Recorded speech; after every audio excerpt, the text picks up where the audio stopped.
Nole insiders Lane Hurt and Tim Lenefelt here with you on Monday, right after head coach Jimbo Fisher's press conference.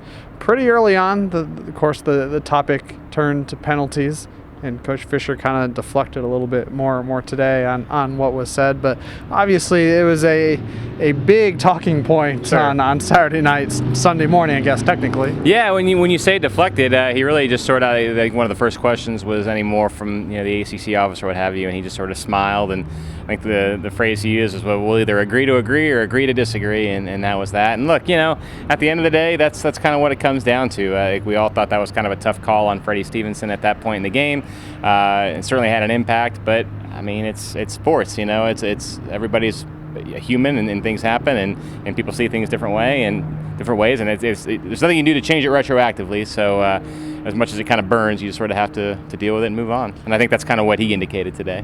And one of the things that was moved on to, a lot of questions on the offensive line. And look, it's kind of been the same story all year. The offensive line missed some blocks, but at the same time, the wide receivers, tight ends, Francois himself, is a mismatch of everything once again. It's just, not to mention Clemson's D-line being one of the best in the country as well. And that's kind of the talking points that Jimbo had as well. I still don't seem to have any trouble run blocking, so there's that. No, yeah, look, it's tough, and because when DeAndre Francois gets hit as much as he does, and he got hit a lot again on Saturday, and it's just becoming a theme, I guess, this season, or has become a theme.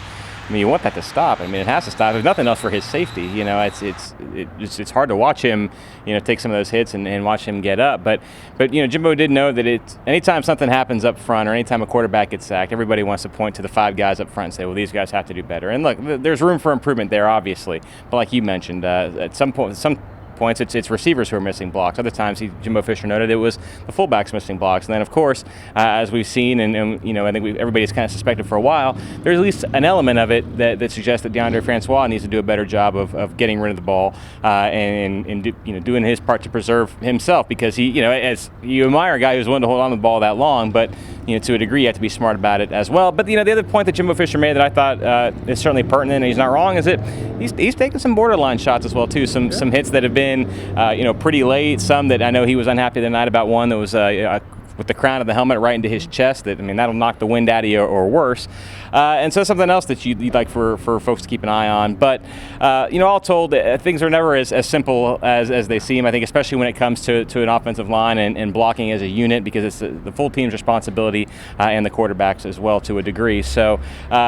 I don't really know what the transition is from there, but I think that was his insight on that. I did think was pretty interesting. Yeah, on the bright side, one of the names that really popped out to people was Naquan Murray, the wide receiver on Saturday night. Played really well in extended snaps for the first time this season. Jimbo said he was a guy he sat down with, talked to, said, hey, we really need you to step up.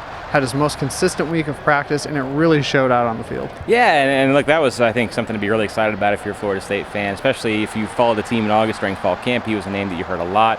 A lot of us thought that he looked like one of the best players on the field during much of fall camp, and then we didn't see him too often over the first few weeks of the season. And it sounds like they worked out with kind of whatever issues they might have had. And he just athletically looks fantastic. I thought Jimbo Fisher was interesting, talking about the way that Naquan is able to find the ball and adjust to it, the way he can turn his shoulder, look and see, and if it's not there, he can turn back the other way and find it while running. And he said that's actually a lot harder to do than it sounds, and he's able to do it naturally. You saw it on the deep completion. He had the 40-yarder where he was in traffic. You can't say that he wasn't covered, but he just sort of went up and found the ball, and he was going up against guys bigger than he was too.